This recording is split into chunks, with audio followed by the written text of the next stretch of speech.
Meron pong clear relevancy. Ito pong mga SEC documents po na ito dahil dito natin makikita kung kumita ba o hindi ito pong mga kumpanya na ito sapagkat kung kumita po ito, maipapaliwanag ng atin pong pangalawang Pangulo at na kanya pong mister na talaga pong kumita ng tama over the course of 17 years from other lawful income katulad ng propesyon at iba pang mga negosyo ang kanila pong pagsasama. So dito po maipapakita ng ating pong pangalawang Pangulo na hindi po unexplained wealth. Ito po nga kanyang pagkakaroon ng 88 million na net worth in 2024 kumpara po sa kanya pong kinita na cumulatively sahod from 2007 to 2024 na more or less mga 30 million to 40 million pesos lamang po, Madam Chair. The Honorable Flores. Thank you, Madam Chair. Madam Chair, I'm joining the objection of Congressman Rufus Rodriguez only on the following grounds, Madam Chair, that the request being made by Congressman Redon covers periods when the respondent was not yet the Vice President, Madam Chair. I'm going back to the decision of the Supreme Court when it said that we can only file impeachment complaints against an impeachable officer for things done during the incumbency or while she is holding the impeachable office. So, by requesting documents or data or figures that would include the time when she was just Vice Mayor, I think, in 2007, or holding other positions that are not yet or maybe considered impeachable, that's where my objection is, Madam Chair. Honorable Redon, would you like to comment to that? Tama naman po yun, pero what we would want to be able to see is a complete financial picture of the Vice President from the time that she commenced the public office in 2007 as a Vice Mayor up until today. That would be a proper objection with due respect if we had ended our request previous to 2022. But to be clear, I think a big chunk of all of these businesses' requests will most definitely cover up until today, Madam Chair. And more particularly, there are specific firms here which basically cover the term of the Vice President already. Geometry, Security, Amianan Shores, Cable Tow are some examples. But to be clear, all of these are firms that had been listed in the 2024 SALN, which is why I think the nexus between the documents of the SALN and the corporate records is established as we speak, Madam Chair. Would you like to make Ay, shoutout kay Ma'am Jocelyn Wana ha, tsaka kay Ma'am Dolly Babies, mega love shoutout po ha. additional manifestation? May I secure from Congressman Redon a statement of ultimate facts in the third and fourth complaint, which mentions these corporations? Are there any? None. There is none. None. Second, are there annexes that would show in the third and fourth complaint that would, mention and that would pertain to why you're going to ask for subpoena ducis tecum to the SSC and for the records there? Are there annexes in the complaint? There is none. Madam Chair, clearly this will be the biggest fishing fleet expedition Naku na naman! that we are doing. Because it was, we only deal with ultimate facts. In fact, we are trying here to detect. Fishing expedition na naman. Ganon din yung sinabi ni ni Congressman Rufus nung sinusubukan niya mga kababayan na mag-object dun sa pag-request ng SALN ni Vice President Sara Duterte. Determine whether there is violation of the 6 grounds of the Constitution as stated in the two complaints. And so therefore, how can we have that, Madam Chair? So that's the first one. Secondly, did I hear from you that you want records from a law office? Oh. I heard something because this is new to us. This is a surprise to us, all of us here, that they are now a subpoena for entities that are not included in the complaint. So are you saying there's something about a law office? To be clear, these are in the SALN of the Vice President for 2023 and 2024. So I think there is nothing that prevents this committee from basically issuing subpoenas on documents that that are actually public documents, Madam Chair. No, I'm asking specifically, there was a statement, you're asking for subpoena for a law office. Yes, because our assumption is that this is an incorporated law office because it was stated as one of the business interests of the Vice President in her SALN. Tama. Aware of the privilege communication between lawyers and client? This will exactly violate that provision of privilege.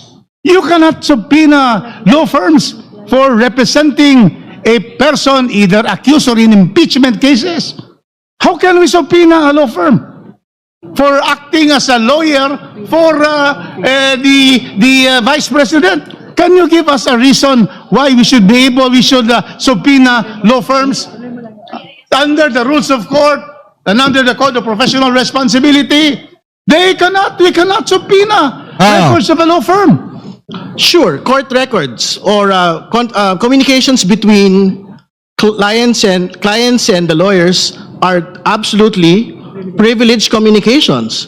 But if this particular law firm is an incorporated entity within the Securities and Exchange Commission and had been submitting annual audited financial statement. Hindi, kasi ang sinusunsun kasi dito mga kababayan, yung pinagkukunan ng pera ng mag-asawang Duterte. Yung pinagkukunan ng pera ni Vice President Sara Duterte. So lahat ng mga pinagkukunan ng pera ni Vice President Sara Duterte, sa madalit salita, susunsunin yan para lang mapalabas yung amount na nasa sa SALN po niya. Ngayon, kung hindi tutugma yung mga negosyo, mga pinagkukunan ng pera ni Vice President Sara Duterte sa laki ng pera na nakalagay sa kanyang SALN o ng kanyang mga asset, mga kababayan, ibig sabihin meron pong hocus-pocus dyan.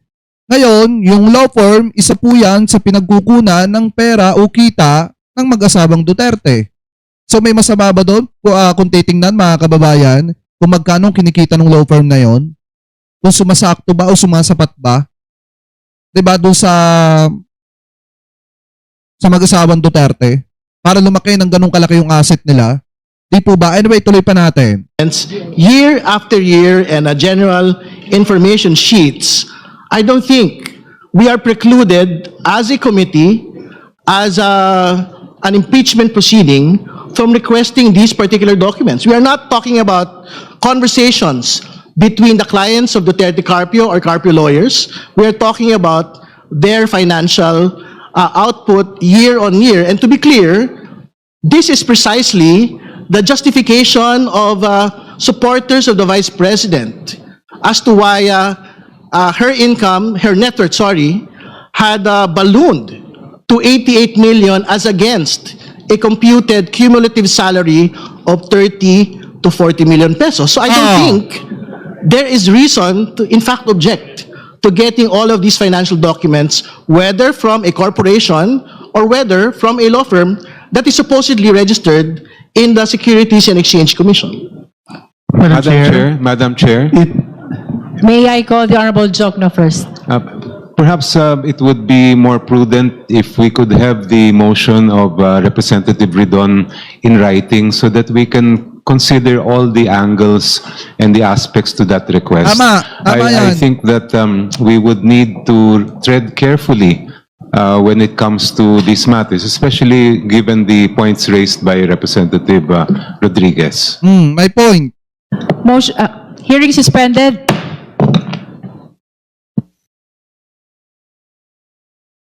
Diba, nagpahinga muna ng kaunti. O balik natin.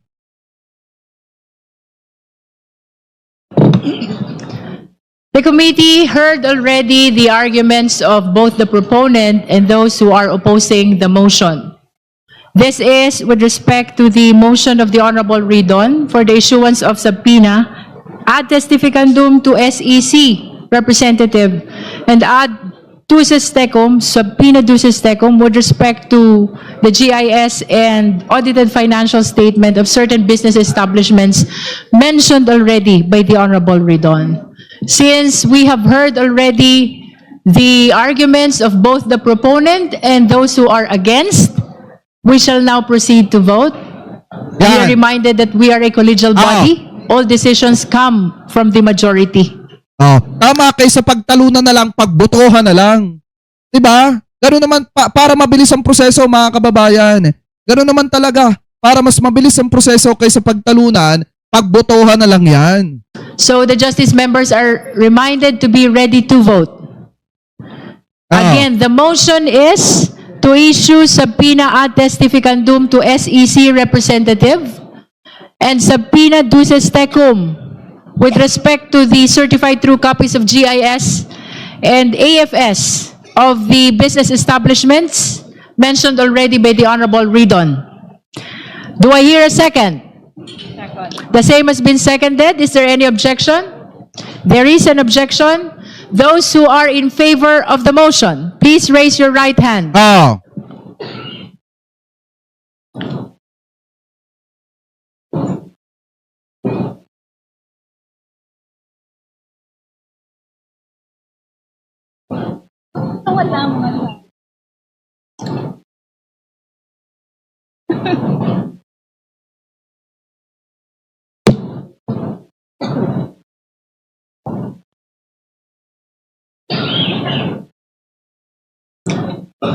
You may put down your hands. Those who are not in favor of the motion, please raise your right hand.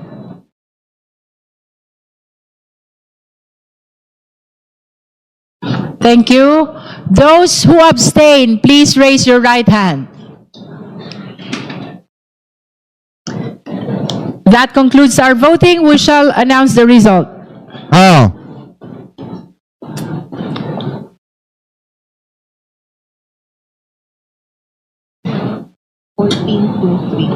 Ayan. With 14 votes in the affirmative, 2 in the negative, and 3 abstention. The motion is hereby declared granted. No. The committee Diba? secretariat is directed to issue the necessary subpoena ad testificandum to the representative of SEC and subpoena duces tecum for the production of GIS and AFS of the business establishments mentioned in the motion of the Honorable Ridon. So ruled. Oh. Oh, 'di ba? Iyak na naman si Rufus, mga kababayan. Yan yung mga part, mga kababayan, kung saan ang gugulo siya kanina. 'Di ba? Puro object yung ginagawa niya. Eh ang ending, wala, olats pa rin. Kahit mag-object siya na mag-object, wala namang kasing bilang talaga, mga kababayan. Ano po talagang ang gusto ng iba mga kongresista, eh mapapanagot talaga itong si Vice President Sara Duterte at sagutin niya yung mga aligasyon na ibinabato po laban sa kanya. Ganon din naman ang gusto ng marami nating kababayang Pilipino, kaya nga 51.1%